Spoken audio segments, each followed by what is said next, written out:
Liverpool seems like they need to get younger, and it seems like they're starting to pick up some pieces to go that direction.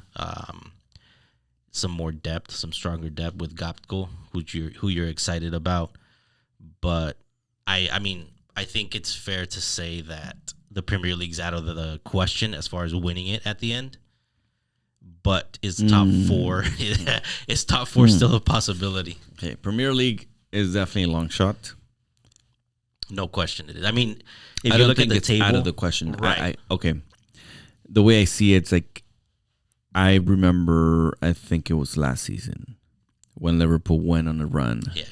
So I think if Liverpool can go on a run, winning consecutive games, like 5-10 consecutive games, which they have done that in the past. It's possible.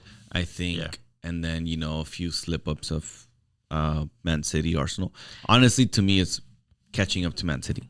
I think at the end of the day, I personally think Man City's going to be the one that you need to catch up to. I don't think Arsenal's going to basically people finish have at their the doubts, top. right? Yeah. They're young. It's very surprising. I mean, good for them though. It's nice to see somebody else besides Man City. Right. But I think for Liverpool at the end of the day is like basically catching up to Man City. Yeah. And right now, as of now, they are 7 points behind Man City. Man City has a game in hand. Right. So it could be 10 points, and right? That's not that and much of that a is not gap. Yeah. I mean, you're talking about 4 games. Yeah.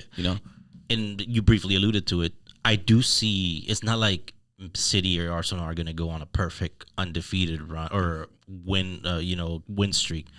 At some point, they're going to draw and possibly even lose. They're going to have matches where they're dropping points. And like you said, Liverpool just has to be on point. Exactly. And when they play head-to-head, for example, when Liverpool plays Arsenal, when Liverpool plays Man City, I think those are the games that are going to be key. If Liverpool doesn't, I'll tell you this, if Liverpool doesn't beat Man City or Arsenal in the second part of the season, like the next game, I think it's out of the picture. Yeah. I think it would be like, say, Arsenal beats Liverpool or Man City beats Liverpool in the second half, and they basically the gap becomes, more of what it is. Then yes, I think definitely the Premier League champions, like being Premier League champions, is out of the picture. But as a top four, I think Liverpool can still. Yeah. I mean, they're 2 points right now. I believe they're 2 points behind Tottenham, who's fourth place, and they both have the same amount of games. I mean, I know Man United is fifth with the pending matchup. They could get to 32. Yeah. That would put Liverpool with 4 points behind top four, possibly. So that's definitely still there's still a lot of second half of the season that they can that still needs to be played. Yeah, like we were talking about, there's still a second half of the season that still needs to be played. So I mean, 4 points is really nothing. I agree. Yeah, I think top four is still there, and the way I see Liverpool playing now, they're not playing as great, but they're getting the results, which is important, which is what matters, right? Yeah, of course. Leicester, for example, they didn't play that great, but they got the win, which is what matters. Yeah. Last week against Aston Villa, they won 3-1. They conceded a lot of chances. For example, they gave a lot of room for Aston Villa to create chances, but Liverpool still got the win. They were, Yeah. So I think Liverpool are not playing the best football, but they are getting the wins, which in turn I think that's what's made them successful in previous years. So I think top four is definitely in the picture to become champions. I think that's more of a long shot. Of course, yeah. I don't see it still but it's out possible, of the picture. Technically. I mean, technically it's still possible. Yeah. I think it's a long shot, but I think if they're able to put in a good run and beat Man City and Arsenal in this second half of the season, I think they do have a more than a long shot chance, for example. Now, looking at their next 2 Premier League matches, as of this moment, they have Brentford away next. So they're at Brentford January 2nd, at Brighton January 14th, and then you got a Chelsea match after that at home. 3 important matches because that Brentford and Brighton match, those are not easy teams. They're not easy. I mean, and they're away too. Yeah. So Brentford, I mean, they just beat West Ham. Right. At West Ham. So Brentford has been playing, great or decent too. Right. For for them.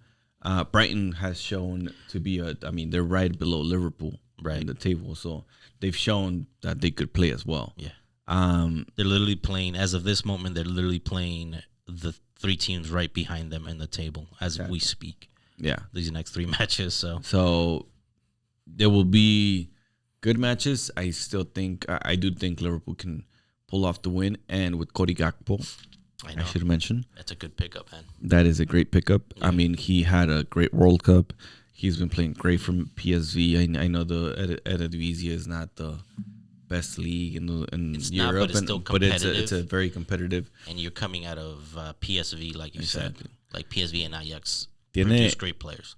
He has great potential. Yeah, Cody Gakpo, like he's 23 years old. He kind of reminds me, okay, not his playing style, but his story in a way reminds me a little bit of Torres. He's a boyhood, let's say, for PSV. Mm-hmm. Torres was a boyhood for Atletico Madrid. Gakpo, they're getting him when he's a captain at a young age. So that just shows, he's got the leadership. Yeah, some that leadership skills in a way, for you to be the captain at 23 years old. He played great in the World Cup. He played great in the World Cup. Torres played great in the World Cup in 2006 before Liverpool. So I see some similarities. Yeah. I hope he has the same impact as Torres, obviously. But they played different. Obviously, Torres was a striker. This guy's more of a winger. Cody is more of a winger. Yeah. So I think that's what, obviously, with Diaz and Jota out in the next few months, that is definitely a great pickup to add depth. Because, right now you're looking at Nunez, Salah, and Firmino, and Oxlade, who's been playing in the case of Firmino because Firmino's been injured. Yeah. So you only have 4 players that can play, in the front 3. And if you had Cody Gakpo in there, like it just puts people on their toes. Like, you got to perform. Like, now this is going to turn into who's in the best form, that's going to play. So when it comes to that, like, then you're like, okay, that's good. Yeah. I do think they need to reinforce the midfield, though. No question, yeah. And maybe in some other video we'll discuss their depth and potential formation changes, which we've discussed outside of here. But yeah, hopefully Liverpool can at least make top 4 for champions. I think that's their current goal right now. I think the current goal is top 4, so we can have a good chance at getting Jude Bellingham. I think Jude Bellingham is willing to go to Liverpool. And I do believe he's probably holding out because maybe Liverpool's right now in the top 4. Madrid wants him too, so obviously, I think it's going to be a tough battle between Liverpool and Madrid.